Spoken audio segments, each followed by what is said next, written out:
turagushimye Mana yacu, uri uwo kubahwa, uri uwo gushimwa, uri uwo gupfukamirwa, uri uwo guhimbazwa, kuko ni wowe watumye duterana kandi turi amahoro, turi bazima.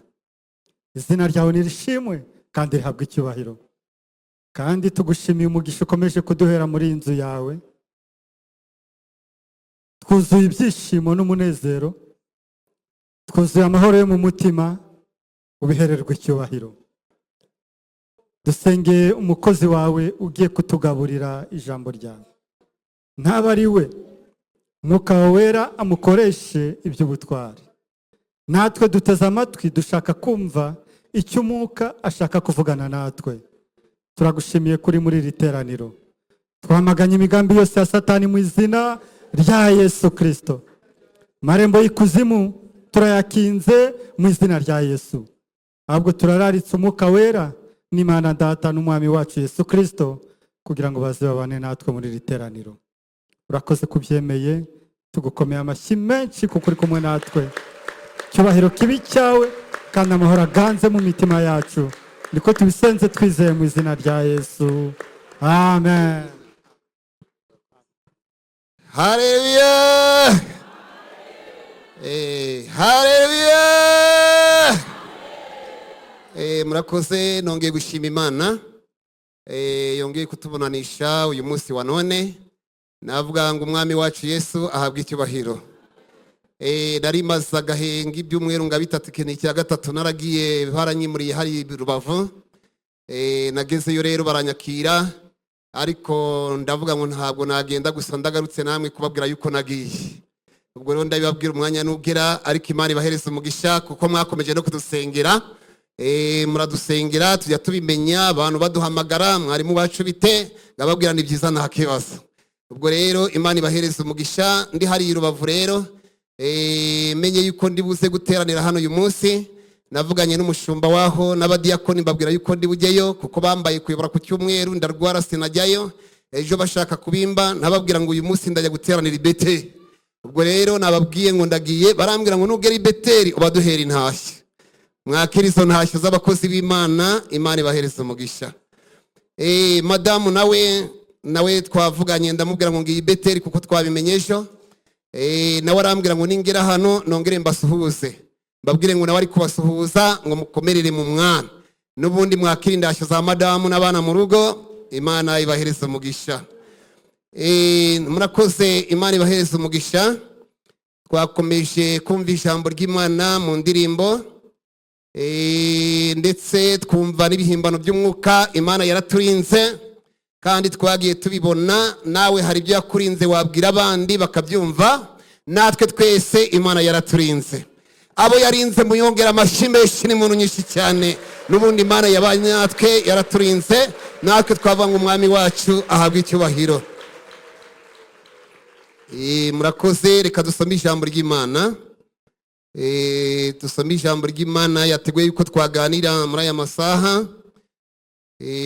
Turasoma igitabo cy'umuhanuzi Daniyeli. Dusome igice cyaho ni icya gatatu. Daniyeli igice cyaho ni icya gatatu, dusome ku murongo wa 26, tugeze ku murongo wa 27. Niturangiza turajya mu butumwa bwiza bwa Yesu Kristo uko bwanditswe na Luka igice cya 7 n'umurongo wa 11. Luka, turasoma igitabo cya Luka igice cya 7 n'umurongo wa 11 tugeze kuri 15. Ubwo andi magambo yose turagenda tuyavugaho. Reka dusome kubamaze kuhagera. Igitabo cy'umuhanuzi Daniyeli uragisanga ku nomero ya 826, niho urasanga ijambo ry'Imana tugiye gusoma.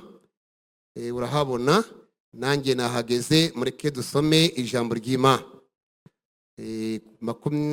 Igice cya gatatu kuri 26 tugeze kuri 27.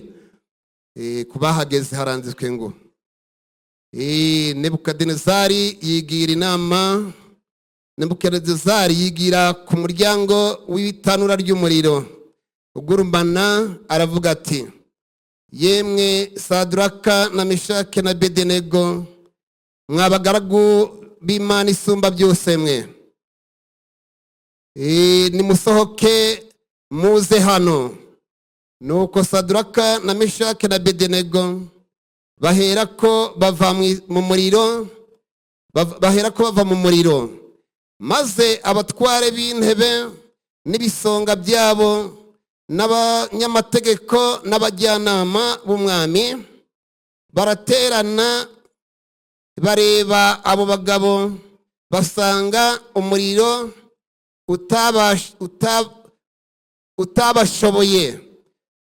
utashoboye kugira icyo batwara, kandi umusatsi wo ku mitwe yabo utababutse, n'imyambaro yabo ntacyo yabaye, habe ngo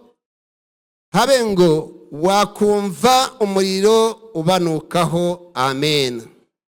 Kadusome mu butumwa bwiza bwa Yesu Kristo kubwanditswe na Luka, igice cya 7, dusome ku murongo wa 11 tugeze kuri 15.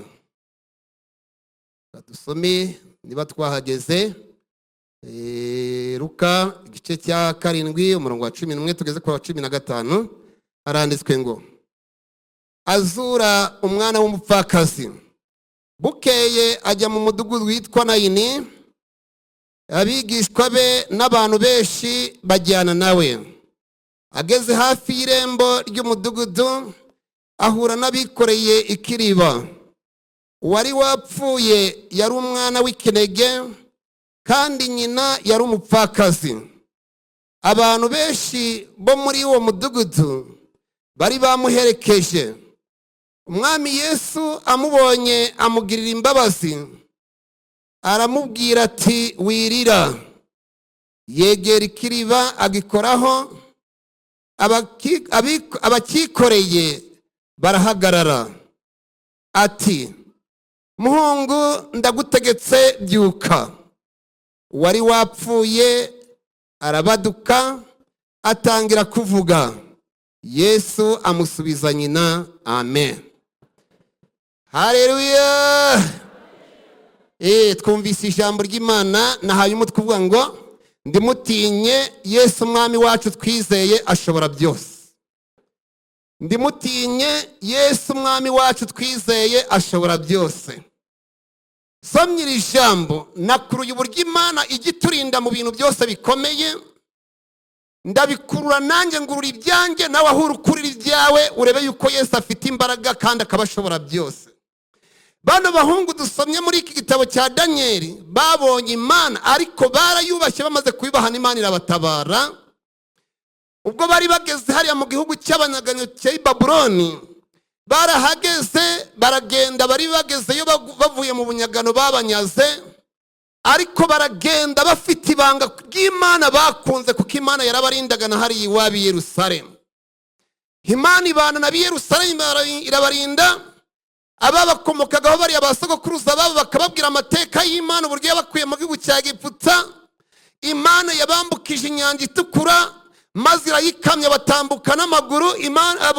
Abo bakuru bakabibabwira, bakavuga ngo iyo Mana twizeye yatwambukije inyanja itukura, rero aba ariyo namwe muzahora mukorera, muzahore muyubaha. Baragenda barabimira neza, basanga ari byiza kubaha Imana. Barangije muri ako kanya, igihe kigeze baraza baranyagwa. Bamaze kunyagwa bajyanwa i Babuloni, ariko bagenda ribanga ko hari Imana ishobora byose. Haleluya. Bageze i Babuloni, byabaye ngombwa ko bahura n'ibibazo bigomba kubereka yuko noneho bagomba kuba bibora mu iby'Imana. Ariko kuko bari baramize ijambo ry'Imana baribwiwe na basogokuruza babo, abahungu bahagarara neza, baravuga ati, twebwe nubwo twaba twarahunze, mwaratunyaze, ntabwo tuziyandurisha ibyo kurya by'ibwami. Barabyanga. Ubwo babatekeraga iby'umwami yari yarabateguriye no kunywa, barabyanga. Bamaze kubyanga babera aho ngaho. Dusomye ijambo ry'Imana ryatubwiye rero uburyo umwami Nebukadinezari, uriya mwami yarakarishye, yarakomeye cyane, ariko gukomera kwe kose hari Imana ikomeye kumurusha. Haleluya.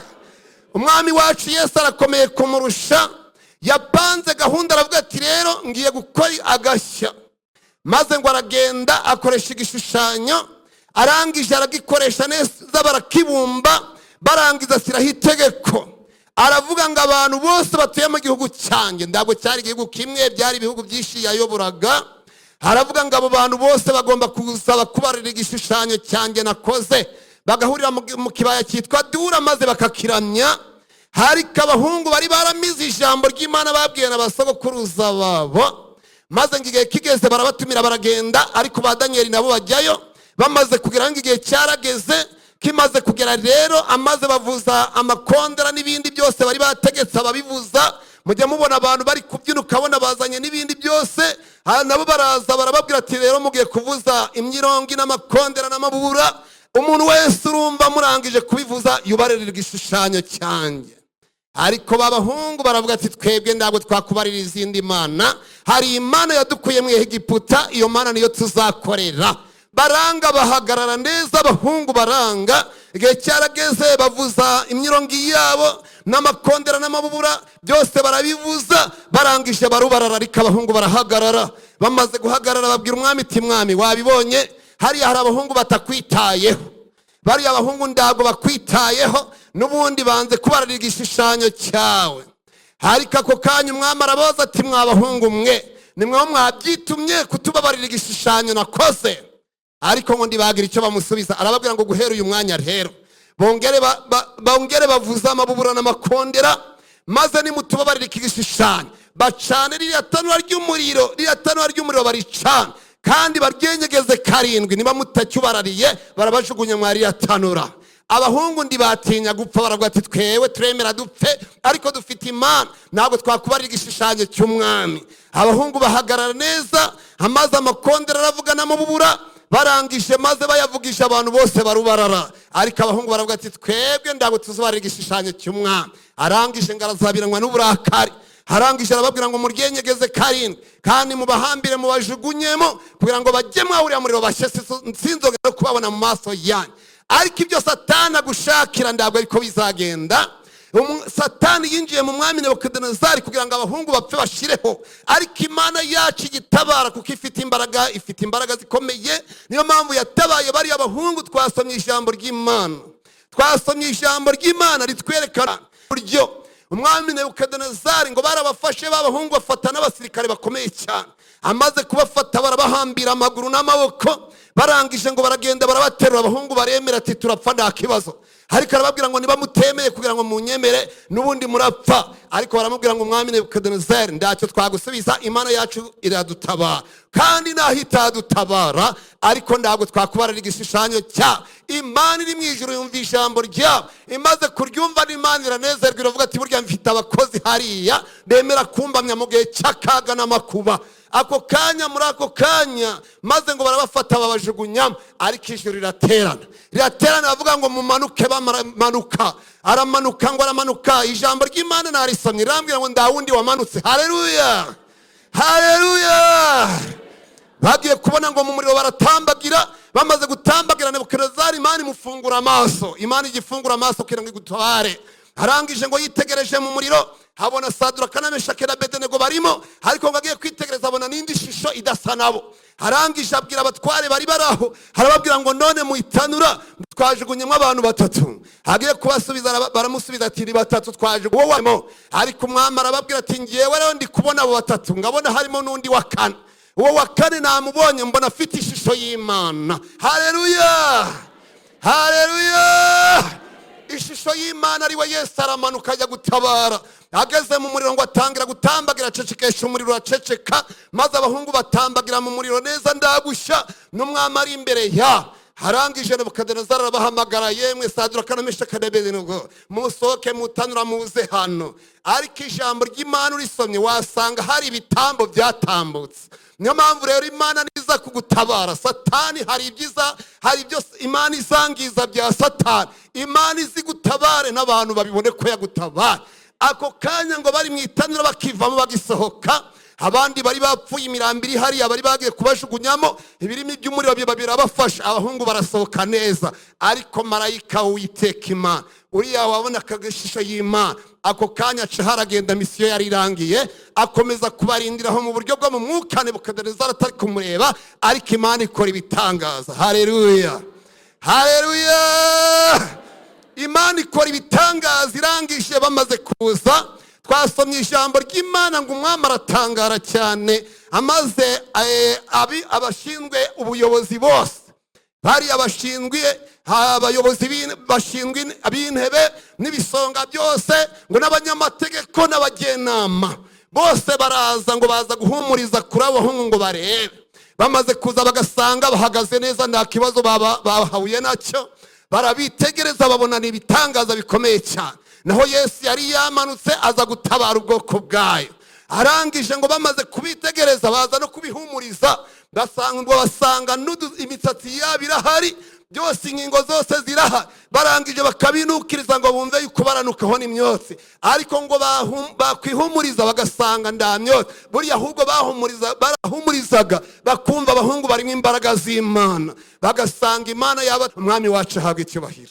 Mumumbera amashyi menshi iri muntu nyinshi cyane. Umwami watabaye ba Danieli yarakoze, Imana imuhereza umugisha. Nawe hari ibyo Imana yagutabaye. Buriya ubivugiye hano twese twakumva byari bikomeye, navuga ibyanjye wakumva byari bikomeye, ariko Yesu wacu aradutabara. Umwami wacu ahabwa icyubahiro. Dusomye irindi jambo ry'Imana, Yesu wacu afite imbaraga, ajya azura n'abapfuye kandi bagiye kubashyingura, ariko yahagera agategeka umupfu akazuka. Ariko hano twakomeje kuhaba, nta muntu wo turumva wakoze ng'ibya Yesu. Niyo mpamvu imbaraga za Yesu ziri hejuru ya byose. Nubwo abantu twasenga hari aho tugarukira, ariko Yesu we ashobora byose. Maze ngigiye kiragera rero, hariya mu mudugudu w'Inayini hari umupfakazi, yarabyaye umwana umwe gusa, amaze kumubyara yarashakanye n'umugabo. Maze ngigiye kigeze wa mugabo aza gupfa, uwo mupfakazi asigarana umwana w'umuhungu. Amaze kumusigarana mu gihe cya kera, wabaga ubyaye umuhungu ukaba wicunguye weho se. Byarabaye rero aramubyara, mu miryango barayishima. Kera abantu babyaraga umuhungu hakaba n'ibirori, bakanabaga n'ihene n'amaka bakabaga, barangiza bakarya kuko bishimiraga yuko uwo muntu yicunguye. Igihe rero cyaje kugera nawe aza kubyara n'umugabo wakiriho. Amaze kubyara, igihe cyatarabyara uwa kabiri ngo umugabo arapfa. Amaze gupfa rero byabaye ngombwa yuko agumana n'umwana mu rugo, kuko yari afite ishingiro yuko agomba kurugumamo bitewe n'umwana yabyaye. Harangije ngo igihe cyarageze umwana ararwara. Amaze kurwara n'umwana aragenda arapfa, ava mu mwuka. Amaze kuva mu mwuka, urumva yari afite baramube, batangira gupanga gahunda. Uyu mudamu icyari kimubesheje hano iwacu n'ubundi nuko yari yarabyaye agacungura murumuna wacu cyangwa mukuru wabo. Ariko kuva noneho umwana apfuye, n'ubundi nukumushyingura agahita acaho agasubira iwabo. Barabipanga neza, bapanga uburyo barashyingura biteguye yuko baramucyuza akagenda. Ariko Imana yacu igitabara. Amaze ngo igihe cyo bagiye gushyingura baragenda. Bamaze kugenda ubwo bikorera ikiriba, baragenda. Ikiriba yo tukivugana nguko duhuraga n'abantu bikoreye isanduku bagiye gushyingura, maze n'abantu barikora. Kera rero nda amamodoka yarahari, bagendaga basize ku ndugu cyangwa ku mitwe bakajya gushyingura. Hari aho twagiye gushyingura iriya mu misozi, urenze ukagera ngiriya mbesi mu misozi ya hehe iyo Ikayofe. Kujya gushyingura ni ukuzamuka umusozi. Nanjye nagiyeyo, twese tukagenda turi gukwangurukanwa, abantu bafata isanduku hariya n'undi hano n'undi hariya, tukazamuka umusozi mu mikingo kugira ngo utahirima. Twagendaga dufata ku byatsi ufashe n'isanduku. Nabo rero icyo gihe bo bari bikoreye ikiriba, maze ngo baraza. Bageze mu mudugudu hagati, ngo abantu benshi bari baherekeje uwo mupfakazi bagiye kumuherekeza, ariko harimo n'abari kuvuga ngo turangize vuba dutahe, n'ubundi iminsi ni mikeya agasubira iwabo. Ariko Yesu wacu atabara n'umuntu ubabaye akamenya ibimukwiriye. Maze ngo bari kugenda bikoreye ikiriba, bageze mu mudugudu hagati, Yesu nawe araza. Amaze kuza ngo ahura nabo. Amaze guhura nabo, bona umugore ari kurira. Kandi urumva ndabwo ari we uri kurira wenyine. Twagiye hariya muri Kongo, najyagayo kera n'indambara itaratera. Umukongomani yabaga yapfuye, mwahurira mu nzira ya modoka yabimujyanye. Uwo kumupaka kugira ngo nawe shyira amacandwe ku masuri, kuko iyo utarize bagukubita amabuye ngo weho yishimiye ko umupfu wabo yapfuye. Niko byagendaga, urahagaraga nawe ukamera ngo uri kurira, cyangwa ukagira bose bakaba barababaye. Noneho muri Kongo wahageraga bakunyuraho utarize cyangwa utababaye. Urumva nawe harimo y'urugomo banagukubitaga, harimo ababakubitaga bagize umwaka. Nawe rero icyo gihe noneho n'abandi barariraga, ariko harimo n'abari kwishima yuko bagiye gucyuza uwo mudamu akagenda. Ariko Imana yacu igitabara, maze ngo bakigera aho ngaho abwira wa mudamu ngo mama wirira humura. Amaze kubimubwira maze ngo aragenda ajya ku kiriba. Agezeho ngo agikoraho, amaze kugikoraho abari baraho babibonye nabo baratura bakira hasi. Yesu wacu uzi gutabara, haleluya. Aragenda aravuga ngo muhungu byuka. Iryo jambo ryonyine gusa kubw'imbaraga Yesu yari afite. Umuhungu ngo yahise akanguka arabyuka, babona arahagurutse, babona ngo atangiye kuvuga. Amaze kuvuga Yesu aramwitegereza aramubwira ati noneho aramufata. Amaze kumufata aragenda amuhereza nyina ati shikira umwana wawe. Abari baroho bakunda uwo mubyeyi mwambwira uburyo babonye icyo kibazo ko cyagenze. Babonye ari byiza ibyo Yesu akoze, babona n'izindi mbaraga zibikoze. Yesu abazuye wa muhungu barazutse.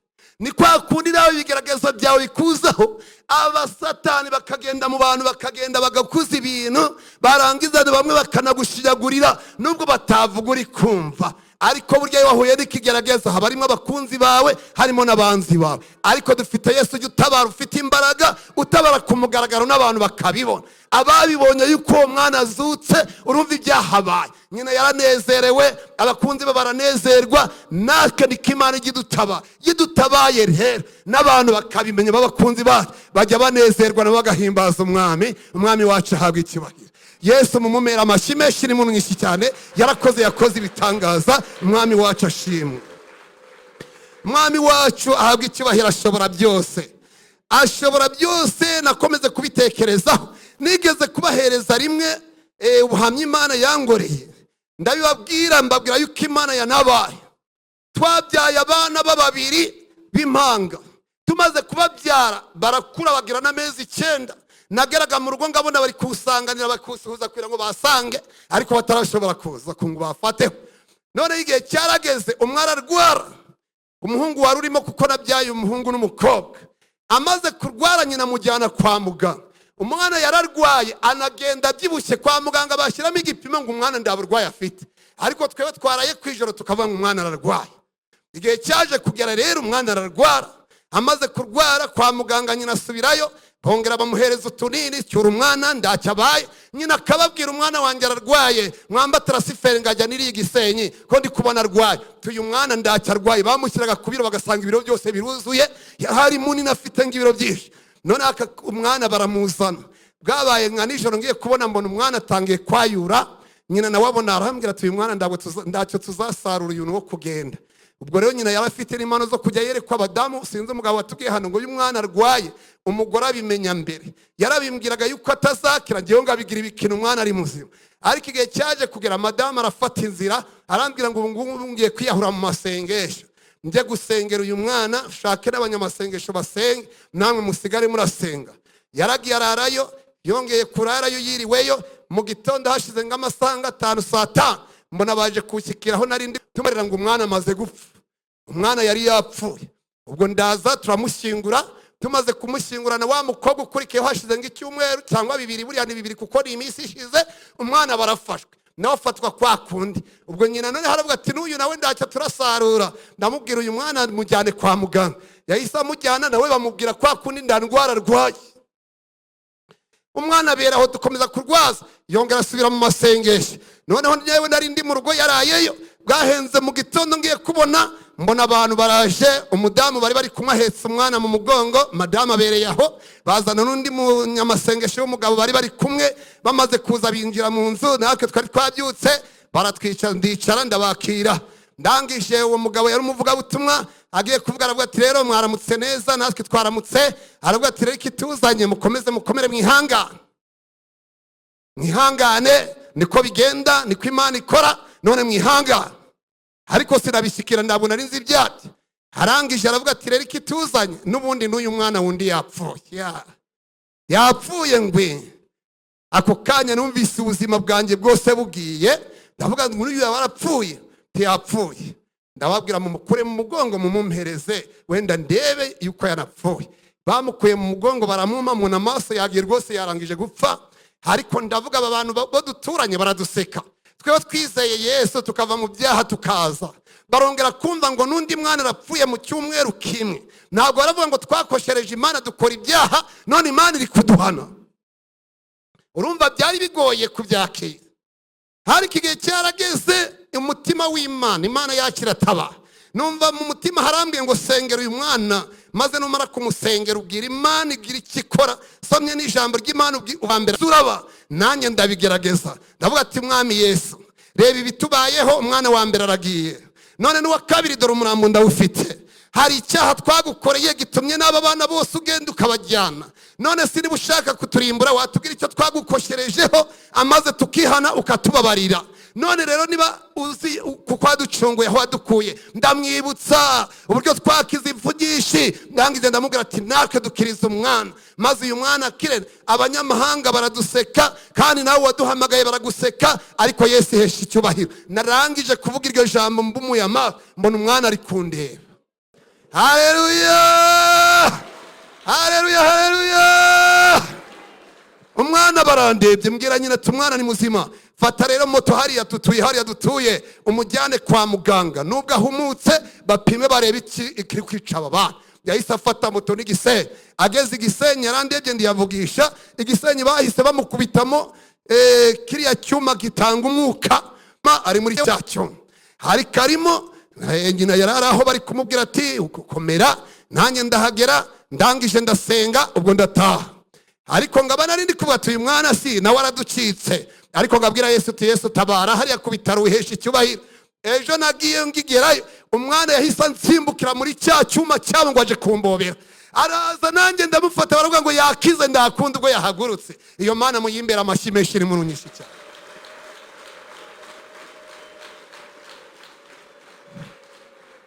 Abari baraho b'abakirisitu barumirwa babonye umwana abyutse.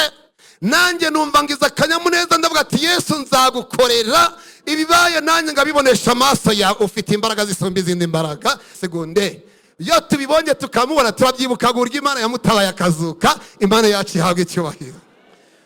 Ibyo rero byarabaye tubibonesha amaso yacu.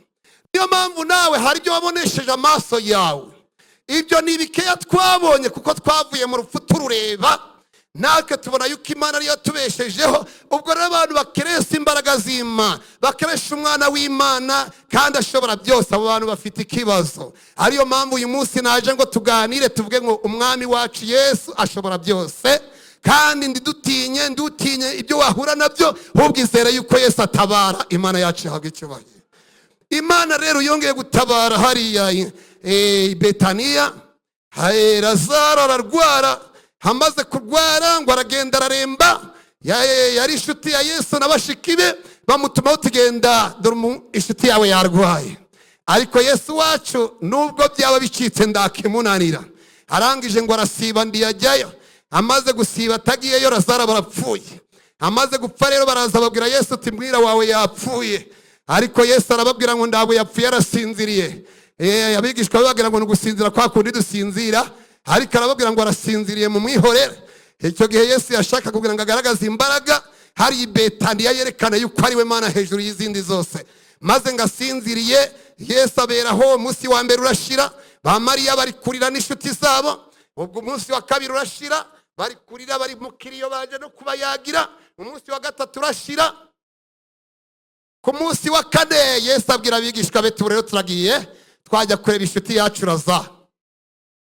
Abigishwa baramubwira ati ariko uyobewe yuko baduteye amabuye turiyo, none ushaka yuko twasubirayo? Arababwira ngo nda muntu usitaraga ku manywa, turagerayo tujye kureba inshuti yacu.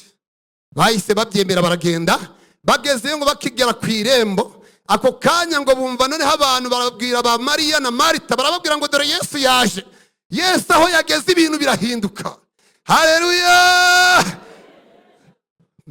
Maze Mariya ngaraza ari kwihuta, amupfukama imbere aravuga ati databusha, yabaye waraje musaza wacu atarapfa, ntabwo aba yarapfuye. Ariko Yesu aramubwira ngo musaza wanyu ntabwo yapfuye, ahubwo arasinziriye kandi azazuka. Agiye kumubwira, aramubwira ngo tuzi ko azaba umuzuko ku munsi w'imperuka. Ariko turababaye ko musaza wacu yapfuye kandi wari uri hafi. wagombaga kuza ndapfe. Yesu aramubwira ati ndiwizera urabona gukomera kw'Imana. Arangije arababwira ati noneho munyereka aho mwamushyinguye. Baragenda bajya kumva, bakihagera baramwereka ati dore twamushyinguye aha. Barashyinguraga bakakorogoshora urutare bagashyiraho ikindi gitare. Barangije Yesu ngo arabitegereza arababwira ngo naha mwamusize nguye. Arababwira ati noneho mukoreho igitare. Wari Mariya aramubwira ati ariko databuja n'ubundi aranuka, amaze iminsi ine mumva, amaze iminsi ine ubu ari kunuka. Ariko Yesu aramubwira ngo sirakubwiye ngo niwizera urabona gukomera kw'Imana. Ako kanya amaze kubimubwira, Yesu wacu azi ibyo akora kandi akabikora abantu bakabona biratunguranye. Arangije arababwira ati noneho mukureho igitare, mukureho igitare. Ako kanya bagikuyeho, Yesu yarahamagaye gusa, yahamagara abamarayika bakagutabara atiriwe anagera aho uri. Aravuga ngo Lazaro, Lazaro sohoka. Ako kanya kivuga ijambo gusa byonyine Lazaro yahise akanguka. Kandi umuntu wari umaze kubora burya ngo umuntu amaraga iminsi ine n'inyo zigatangira kuza. Ariko Yesu ndakangwa ngo nukubera inyo zaje yagutabara wamaze no kuba n'umukungu gakongera akaguteranya. Yaremye umuntu amurema neza mu mukungu aramubumba. Uwo rero wabumbye uwo muntu burya ni Yesu wamubumbye. Izo mbaraga ziri hejuru y'izindi, no kongera kugusubiza mu mubiri wawe wabayitaka. Yesu arabishoboye. Ababyemera ko abishoboye mumuhereza amakimeshi n'imono ngishaje. Yesu arabishoboye, arabishoboye n'ukuri. Ako kanya Lazaro ngo abyutse, yarabyutse agihambiriye no mu maso bamupfutse. Yesu arababwira ngo mumuhambure. Baramuhambura no mu maso bakuramo igitambara. Arangije babona Lazaro aratambagira, arebye urumva baramusuhuje, reba ibitangaza bihabaye. Yesu ngo amaze kumuzura abantu barabibona, babona yuko ari Imana ikomeye ishobora byose. Niyo mpamvu naje kukubwira ibigaragazo byawe ntago bikomereye Yesu. Waba ufite ikibazo gitanduka kimeze gute, Yesu ndakimunanira. Yesu wazuye abantu bapfuye. Yesu agakura abantu mu itanura ry'umuriro. Hari igihe cy'umuntu akora ku gishirira, yakoraho gucya akumva umubiri wose kuriraje iramufashe. Nigeze gukora muri Electrogaze, noneho icyo gihe ndiri ya ruguru mu Ruhangiro, sinzi uko batujyanye ngo tugiye guca ibiriya biti byo ku mapoto kugira ngo amasinga atazagira ikibazo. Noneho tugezeyo ngewe nahise ngenda bakatwereka ibiti byo turatema. Nanjye ndagenda nemi igiti cy'indusi ndagitema. Kwa kuntu umuntu afataga igitoki ngo kidagira, ngewe mbona igiti gifashe mu nsinga, ndabwo narinzi by'amashanyarazi.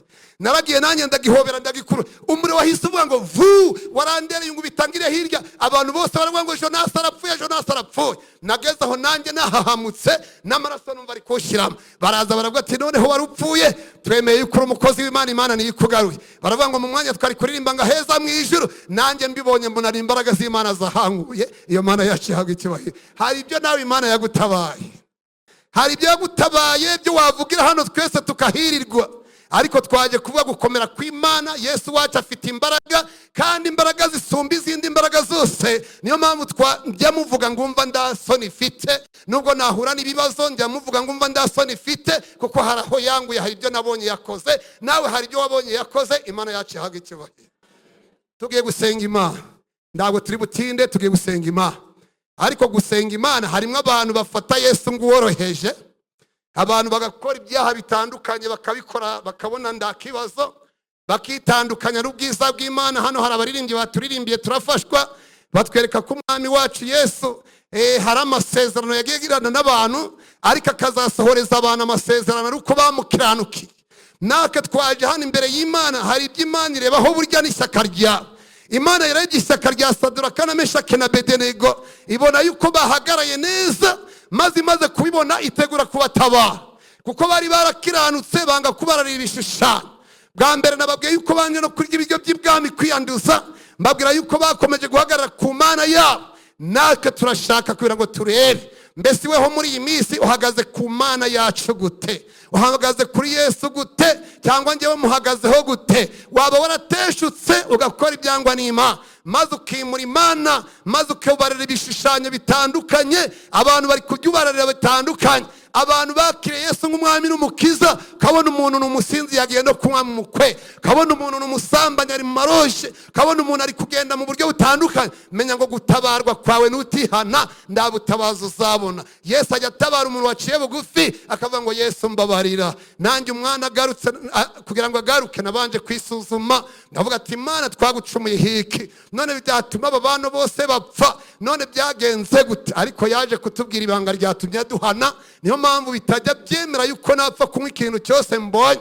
Ntabwo napfa kunywa ikintu cyose mbonye, za sikoro n'ibindi, fanta niyo, igikoma nicyo, n'icyayi nicyo, ibirenze ibyo birenze n'icyaha niba ndanyweye amazi. Niyo mpamvu rero tugomba kumenya uko twahamagawe, ukamenya ngo nahamagawe gutya. None uko nahamagawe gutya nanjye nzakomera ku mwami wanjye, uburyo yandabaye ngo abireba nawe ubireba aka kanya. Numara kubyitegereza amaze ureba aho watsinzwe, uhaguruke tugusengere ku Mana.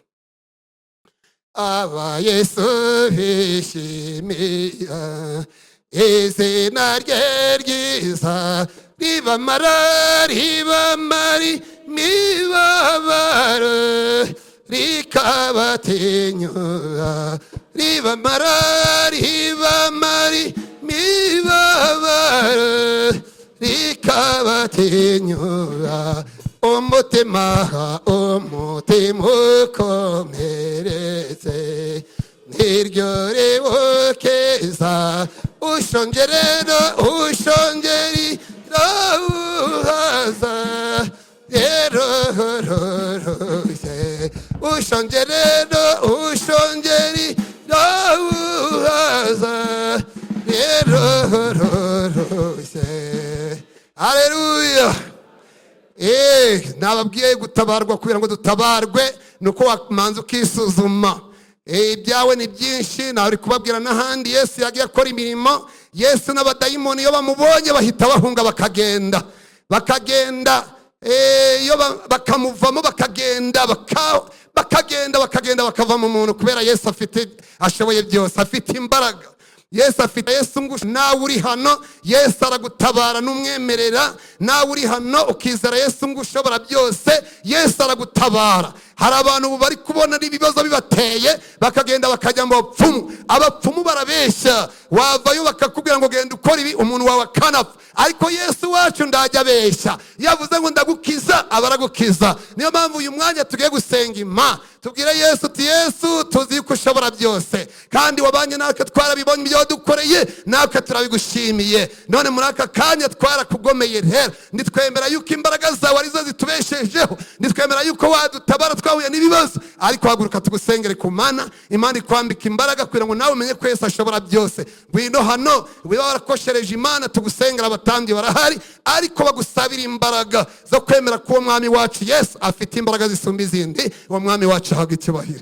Mbese waba uhari tugasenga Imana? Nawe uhari ngo dusenge? Bazatinya guhinguka imbere ye, bazahinduka ubwoba gusa, no kwiyambura iyo myambaro mibi Yesu abambikiye y'ubukwe. Wogejwe na Yesu, watunganijwe n'amaraso, hari ubwo yakuhagije amaraso, mbese imyambaro yawe irera. Wogejwe na Yesu, watunganijwe n'amaraso, hari ubwo yakuhagije amaraso, mbese imyambaro yawe irera. Niba ari ndabo kwihana, ariko twese hari abafite ibibaremereye, ariko twizera imbaraga za Yesu. Wari umaze gutendeba kubona yuko byagucikiyeho, ariko Yesu afite imbaraga za gutabara. Haguruka tugusengere ku Mana, Yesu agutabara. Muhaguruke, dufite abakozi b'Imana. Ndabikuremereye byatuma nawe twakwizera imbaraga z'Imana, ariko niba ari ndana bahari turasenga Imana. Reka umushumba wacu yegere hino aze asenga Imana. ariko twese duhaguruke nzi yuko muri iyi minsi nda muntu ubuze ikigerageza nyabuneka turabifite kandi abantu bamaze no gutendebuka, ariko Yesu wacu yiteguye kudutabara kuko afite imbaraga zisumba izindi. Imana yacu ihabwa icyubahiro. Kwa njia ya Naini hawana tumaini, walalamika, wahuzunika, lakini Yesu afika naisha, aliyekufa anahuika. Uombe tu, betu itatokea, ishara kubwa zitafanyika. Haleluya, haleluya. Kwa njia ya Naini Yesu alifika na ishara ikatendeka. Imana ishobora kugukorera igitangaza none. Nawe waba uriho tureba maso, uri umuntu ugenda ariko mu mutima warapfuye, Yesu ashobora kukuzura. Umukinguriye umutima wawe, Yesu yakuzura. Yesu twizeye ashoboye byose, n'ibyawe arabishoboye. Nawe ashobora kukuzura mu buryo bw'umwuka. Ubaye warasinziriye, ubaye waratakaje za mpano wagiraga, ubaye waratandukanye n'Imana, yiteguye kwakira imitwaro yawe no kukubabarira. Niba uhari waza, n'umwanya wawe, n'umwanya wawe kwihuza n'Imana. Ariko kandi niba twese twumva ari byiza, reka dushima Imana, kadusaba Imana, Imana ikomeze itwegere. Mana yacu nziza, turagushimiye cyane kubw'uyu mwanya mwiza turi mu nzu yawe, abagaragu n'abaja bawe. Waduhamagariye kugira ngo twumve ijambo ryawe waduteguriye, urinyujije mu kanwa k'umugaragu wawe. Watuhumurije utubwira ngo ntitukagira icyo dutinya. Yesu twizeye ashobora byose, ashobora gukura abantu mu rupfu bakaba bazima. Tumvishe inkuru z'abasore mwami bakwizeye, batawe mu muriro ngo bagaruka ari bazima, aribo ari imyenda yabo ntacyahumuyeho umuriro, kuko bari bizeye Imana ishobora byose. Mwami Imana yacu, tumvise yuko wagiriye imbabazi umubyeyi wari ufite umwana umwe amaze kwitaba, ubonye agahinda uwo mubyeyi yari afite, ngo uhagarika abikoreye ikiriba, uhagurutsa wa muhungu umusubiza nyina. Bitwereka kuri Imana ishoboye byose, kandi ubwo ushoboye byose, ushoboye n'ibyacu, ushoboye n'iby'ahantu, ushoboye n'iby'aba bantu. Reka mwami umuntu ugukinguriye umutima akakwereka intege nkeya ze, akakubwira ibimugoye, umutabare, umwereke kuri Imana ishobora byose. Ushoboye n'ibye, kandi ushobora kumubabarira, ushobora kumuzura, ushobora kumukiza mu kaga kose arimo, akamenya ko ari Imana, Imana yahuye nayo, ari Imana yizeye ikora imirimo n'ibitangaza. Reka bakwizeye muri uyu mwanya ubakorera ibitangaza, ubakorera ibitangaza, bamenye ko ari Imana y'ibitangaza, bamenye ko ari Imana ishobora byose, babashe kuyihamiriza n'abandi bose ko bahuye n'Imana ishobora byose. Reka bageze ahangaha bose mwami, iri jambo ryawe baryumve, baryumvire, baryemere, nawe ukora igitangaza hagati muri twe. Urakoze, turagushimiye, wagiriye neza abateze amatwi bakumva, kandi n'umugaragu wawe wamushoboze. Natwe turagushimye ko wumvise gusaba kwacu mu izina rya Yesu, amen.